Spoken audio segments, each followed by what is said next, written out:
latest war against the media may be over before it even began?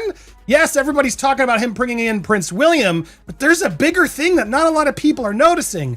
You knew well before that, 6 years is up, goodbye, game over. And then at that point, Harry has not won anything. He has lost by default, and the millions of pounds that he's plowed in. It's not surprising Harry is caught being sneaky yet again. That's sort of what he's been doing for so long, and he always tries to play like he's not ever sneaky, that he's always perfect. I mean, what about bringing in his brother and the princess? This is kind of... You know what's wild?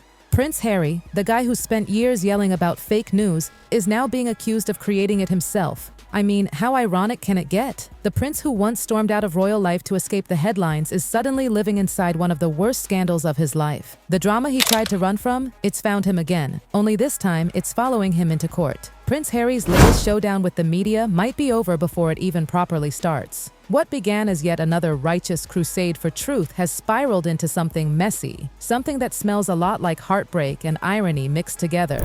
Prince and Princess of Wales into the latest legal case, which of course is a story, I'm sure annoying for them. But down in the bottom of these articles, there's a little bit more detail that came out. And now, here he is again, standing not just before the public, but before the court of public opinion. The twist? He's not fighting the press this time. He's fighting time itself. For years, Harry's been the self-proclaimed royal rebel, the brave truth-teller who dared to challenge Britain's biggest, baddest tabloids.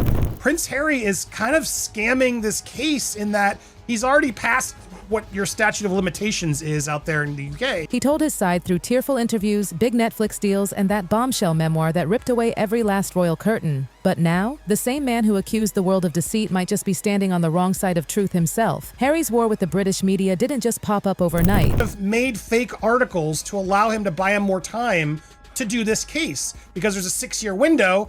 Well, he already knew. Oh no, this one's been brewing for decades. It's a cocktail of anger, resentment, and deep, raw betrayal. He's been haunted by flashing cameras ever since the world lost Princess Diana, his mother, hounded to her death by paparazzi. And ever since, he's lived under their lenses, every mistake, every misstep, dissected for clicks. So when Harry finally took the tabloids to court, people thought, finally, justice. It was supposed to be his big moment. The prince striking back at the press. His case against the Daily Mail was just one in a lineup of lawsuits. Theoretically lying, fudging newer articles to try to push that 6 years even further. He's accused them of everything, from phone hacking and illegal surveillance to privacy invasions straight out of a spy movie. But for Harry, this wasn't just a legal move. It was a statement. It was him saying, "I'm done being your target." A prince declaring war on an empire of tabloids. Only, behind all the noble speeches and courtroom photos, a clock was ticking louder than anyone realized. See, the law in the UK is crystal clear. You've got 6 years to bring forward claims like these. 6 years from the moment you find out something shady went down. Pretty much. Now, this is all alleged in terms of what we're extrapolating from, the information that's out there.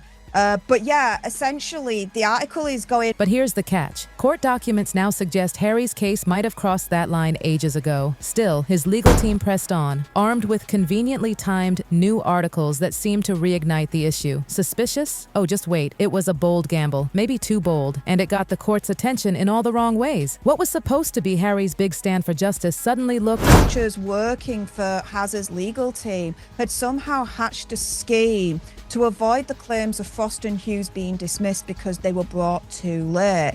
So, for you guys... Manipulated. If what people are whispering is true, this isn't just another royal versus media soap opera. It's the story of how one man's obsession with winning might have been his own undoing. What happens when the line between justice and manipulation starts to blur? In Harry's case, that answer seems buried deep in the fine print of a courtroom bombshell barely anyone noticed, except for a few razor-sharp insiders who caught the scent before it went cold. As the case unfolded, quiet rumors started swirling. Whispers that something about the timing just didn't make sense. Something didn't fit. And then came the big one. Reports that Harry's researchers and lawyers might have cooked up a sneaky little loophole to outsmart the 6-year statute of limitations. Allegedly, their plan was straight out of a PR playbook. Plant stories in the press to make it look like Harry had just recently discovered the wrongdoing. Risky? Absolutely. But if it worked, it could have saved the whole case. Enter Byline Times, a publication known for its hard-hitting investigative journalism. In 2019, they started dropping articles about new developments in the old phone hacking saga. But here's the twist. Those articles may not have been so spontaneous after all. Some sources claim they were commissioned or at least nudged along by people in Harry's own circle. The goal? To make it seem like fresh evidence had just surfaced, effectively resetting the legal clock. If that's true, oh boy, it flips the whole story on its royal head. The same prince who spent years accusing others of media manipulation might have benefited from a little manipulation of his own. And get this, it wasn't even hidden in the shadows. It was right there in black and white, printed under headlines that screamed exclusive, it's almost poetic or tragic. How the man fighting for truth may have built his case on illusion. Every great unraveling starts with one tiny clue, one piece of evidence that wasn't supposed to see the light of day. And in this royal scandal, that clue was an email. A simple, almost boring chain of messages until someone opened it. That email shook Harry's entire case to its core. According to court filings, the emails exposed communications between two big players, Graham Johnson and Evan Harris. Johnson, you might remember, was once a journalist convicted of phone hacking back in 2014. He'd since reinvented himself as an investigations editor for Byline Times. And then there's Evan Harris, a former Liberal Democrat MP and executive director of the Hacked Off campaign, a group dedicated to exposing press misconduct. Together, these two reportedly cooked up a plan that now sits at the heart of Harry's crisis. The leaked emails allegedly revealed how they strategized the release of those 2019 articles, crafting them in a way that might stop the Mail from arguing that Harry's case was simply too old. Think about that. If Harry's team knew the clock had already run out, yet went ahead using those articles as fresh evidence, it's not just a little mistake, and it's a massive legal and moral disaster. Inside the courtroom, one judge called it deeply troubling. Others? Damning. The emails painted a disturbing picture. Coordination, manipulation, and timing all choreographed behind the scenes. The prince who once demanded transparency now stood accused of weaving his own illusion. Courtrooms have this eerie way of revealing truth, not with fireworks, but with silence. It's the pauses that do it, the uncomfortable stillness where everyone realizes something doesn't add up. And that's exactly what happened when Justice Nicklin presided over the case. When the emails came out, he didn't ignore them. Oh no. He leaned in. His questions sliced through the glossy PR and royal charm like a knife. How deep did this go? Who approved it? Did Harry's lawyers know about the issue before those articles even hit the press? At first, Harry's side denied it. No, we don't, they claimed, referring to communications that might expose their strategy. But Nicklin wasn't buying it. He demanded every scrap of evidence, every message between Harry's team and the so-called researchers. His tone said it all. He wasn't just searching for clarity, he was digging for accountability. The man who condemned the press for creating false narratives might have created a few of his own. And that's what hurts most. Because it's not just about the lawsuit anymore, it's about who he's become. How do you defend honesty when the very foundation of your fight looks like it's built on deceit? People are saying, this isn't what Diana would have wanted. And honestly, it's heartbreaking to even think about.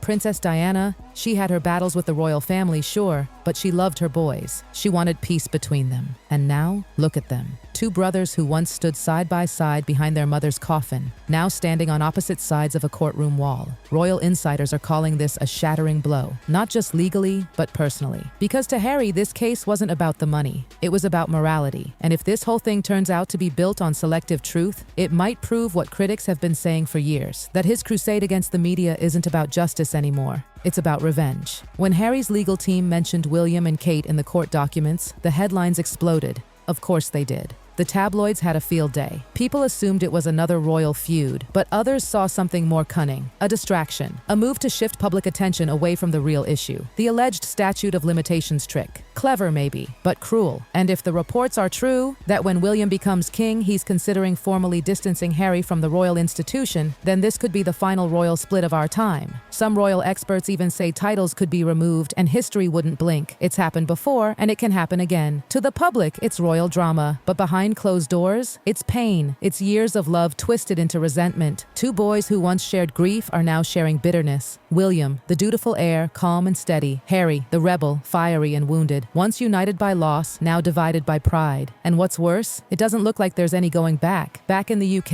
insiders whisper that Harry might have crossed a line too far this time. Some even say Meghan's influence has amplified the distance. But whatever the cause, public sympathy has shifted. There isn't much left. People are exhausted. And if you ask around on the streets, online, in cafes, the response is the same. We've had enough. Because here's the truth. Harry's life has become a walking contradiction. He claims to crave privacy, yet signs million-dollar Netflix and Spotify deals to tell his side. He condemns the media for intruding, then opens his Californian mansion for camera crews. He hates manipulation, yet stands accused of orchestrating it. It's dizzying to keep up with. And the hypocrisy?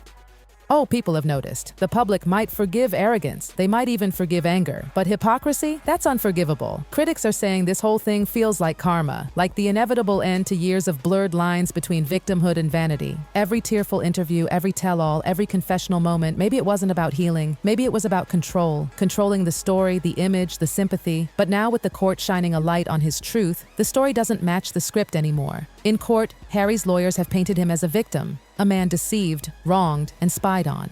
And maybe that's true. But the question everyone's asking now is, has Harry become the very thing he hates most? A manipulator of media narratives, a player in the same game he claims to despise. It's tragic, really, because somewhere in all this chaos is the boy we all remember. The one who walked behind his mother's coffin, his face blank with grief. The one who once symbolized vulnerability and honesty in a family known for silence. But fame, money, and resentment, they change people. And in Harry's case, they've blurred the line between bravery and bitterness. Remember, this isn't even his first time in the courtroom spotlight. He made history as the first royal in a century to take the witness stand in a phone hacking case. Back then, some called him brave. But now, even those who once rooted for him are questioning everything. The irony is cruel. If the court throws out his claim, Harry won't just lose millions in legal fees, he'll lose something far more valuable: his credibility. The thing he's been fighting to protect all these years. And the saddest part, he might not even realize it yet. Because when you strip away the titles, the cameras, the lawsuits, what's left is a man who's been fighting ghosts.